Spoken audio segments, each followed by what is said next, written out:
Halo anak-anak, jumpa lagi dalam materi kita hari ini yaitu tentang pewarisan sifat. Sebelum Ibu melanjutkan materi, Ibu mau ingatkan bagi yang belum subscribe, tolong subscribe dan share sebanyak-banyaknya ke teman kalian. Dan jangan lupa untuk nyalakan tanda lonceng biar selalu ada pemberitahuan setiap kali Ibu upload video baru, oke?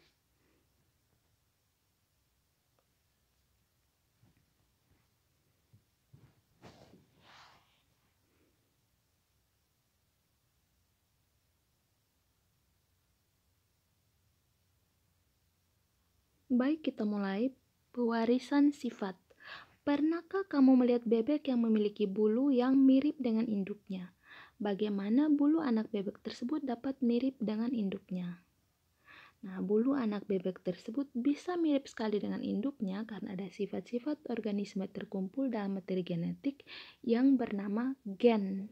Di dalam materi genetik inilah sifat-sifat organisme seperti struktur tubuh, penampilan fisik, fungsi organ tubuh, dan tingkah laku dapat diwariskan dari generasi ke generasi.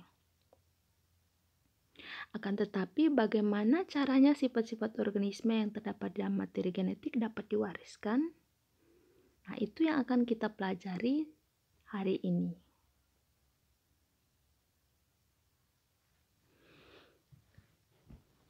Gregor Johann Mendel meneliti tentang pola pewarisan sifat pada tanaman kacang kapri. Berkat penelitiannya, sekarang kita dapat mengerti pola pewarisan sifat suatu organisme. Ilmu yang mempelajari pola pewarisan sifat atau hereditas pada makhluk hidup disebut genetika. Nah, berkat penelitiannya itu juga, Mendel kemudian diakui sebagai bapa genetika. Mendel memilih tanaman kacang kapri atau Pisum sativum sebagai objek penelitiannya karena tanaman ini memiliki beberapa kelebihan, di antaranya menghasilkan banyak keturunan, daur hidupnya pendek, mudah melakukan penyerbukan, dan mempunyai sifat-sifat beda yang mencolok. Langkah awal yang dilakukan Mendel adalah menentukan galur murni.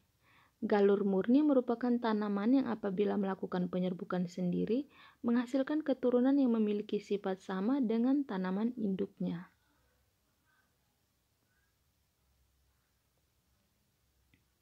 Setiap gen yang mengendalikan sifat tertentu mempunyai posisi atau tempat tertentu pada kromosom. Posisi atau letak gen pada kromosom disebut lokus. Setiap gen memiliki pasangan gen yang disebut alel. Homozigot merupakan dua alel yang sama yang terdapat pada satu lokus, misalnya A besar atau A kecil.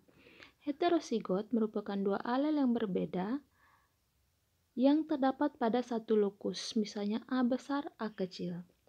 Alel ada yang bersifat menutupi alel lain atau dikenal dengan dominan dan tertutupi alel lain atau disebut resesif.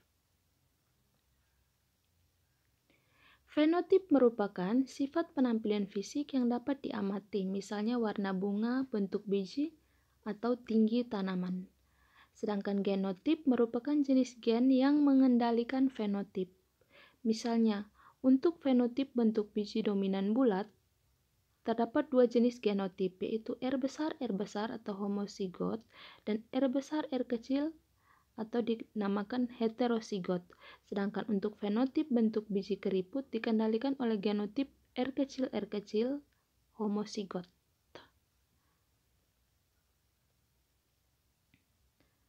Ada dua jenis persilangan, yaitu persilangan monohibrid dan dihibrid. Kita mulai dari persilangan monohibrid dan hukum segresi. Pada percobaan monohibrid, perbandingan jumlah genotip adalah 1:2:1 dan perbandingan jumlah fenotip adalah 3:1. Hal ini sesuai dengan hukum 1 Mendel atau hukum segresi bebas yang menyatakan bahwa pasangan alel akan bersegresi secara bebas pada pembentukan gamet. Yang berikutnya persilangan dihibrid dan hukum perpaduan bebas. Persilangan dihibrid merupakan persilangan dengan dua sifat beda. Dalam percobaannya tentang prinsip perpaduan bebas atau hukum 2 Mendel, Mendel melakukan penyilangan tanaman kacang kapri dengan memperhatikan dua sifat beda. Sebagai contoh, Persilangan galur murni berbiji bulat dan berwarna kuning dengan galur murni berbiji keriput dan berwarna hijau. Alel B besar atau bulat dominan terhadap alel B kecil keriput dan alel K besar kuning dominan terhadap alel K kecil hijau. Bagaimana perbandingan fenotip dan genotip generasi F2? Perhatikan diagram persilangan berikut. Parental 1 atau P1 yaitu bulat kuning disilangkan dengan keriput hijau. Genotipnya B besar, B besar, K besar, K besar. Keriput hijau, genotipnya B kecil, B kecil, K kecil, K kecil. Alelnya B besar, K besar disilangkan dengan B kecil, K kecil. Hasil persilangan itu menghasilkan generasi 1 atau F1-nya B besar, B kecil, K besar, K kecil atau fenotipnya bulat kuning. Kemudian parental 2 atau P2-nya F1 disilangkan dengan F1. F1 itu B besar, B kecil, K besar, K kecil disilangkan dengan B besar, B kecil, K besar, K kecil. Alelnya ada B besar, K besar, B kecil, B besar, K kecil, B kecil, K besar, B kecil, K kecil. Disilangkan dengan B besar, K besar, B besar, K kecil, B kecil, K besar, B kecil, K kecil. Nah, hasil persilangan parental 2 itu akan menghasilkan generasi F2. Kalian bisa perhatikan dalam tabel.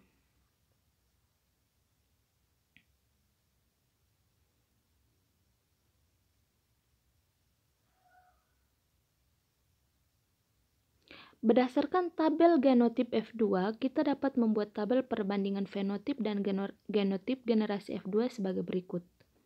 Macam genotipnya B besar, B besar, K besar, K besar, nomor kotaknya 1, perbandingan genotipnya 1, fenotipnya bulat kuning. Dan seterusnya bisa kalian perhatikan.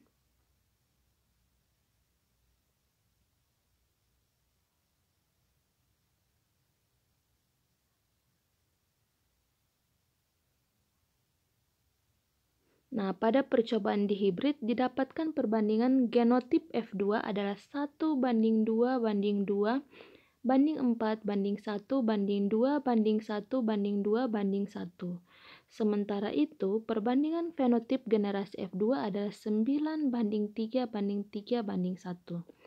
Berdasarkan data hasil percobaannya, Mendel membuat sebuah kesimpulan bahwa setiap alel dari satu lokus dapat berpasangan secara bebas dengan alel dari lokus lain pada pembentukan sigot.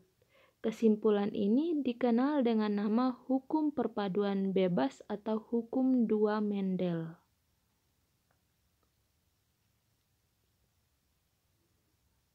Nah, kesimpulannya, keberhasilan manusia meningkatkan produktivitas tanaman pangan melalui pemulihan tanaman merupakan salah satu contoh penerapan ilmu genetika untuk kepentingan manusia.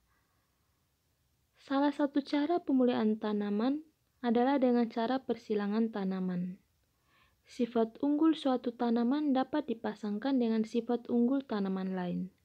Sebagai contoh, tanaman kacang kedelai varietas Wase yang memiliki sifat tanah asam dapat disilangkan dengan tanaman kacang kedelai varietas Nokon Sawon yang berbiji besar sehingga dapat menghasilkan tanaman kedelai yang tahan asam dan berbiji besar.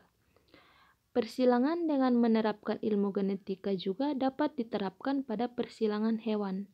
Biasanya hewan yang ingin dihasilkan dari persilangan adalah hewan ternak yang cepat bertelur, gemuk, atau menghasilkan banyak susu. Nah, ini adalah contoh penerapan genetika.